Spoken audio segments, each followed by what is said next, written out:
Hi everyone, my name is Rob. Ever since being a little boy, I've loved the Summer Olympics. Every 4 years, I would love all the different sports that it had to offer and the intense competition between rival countries. As I became older, I had an increased desire to attend the Summer Games in person someday. My major goal on my bucket list right now is to actually attend the 2016 Summer Games. But I don't want to just actually attend. I want to experience the 2016 Summer Games. I want to get to the games the way the athletes do, through blood, sweat, and tears. So if I was to win the DeSakis Stay Thirsty grant, I would use the funds to take a beginner class in all 28 of the sports that will be competed in the 2016 Games.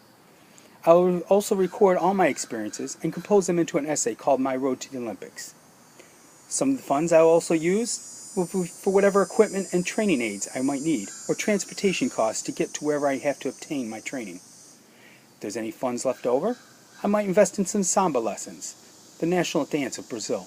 I think a much needed asset for those hot Olympic party nights. If any money is still left over after all this, I will put it towards my trip to Rio itself. So again, my name is Rob Compton, and with the help of my Stay Thirsty grant, I want to train for the 2016 Summer Games.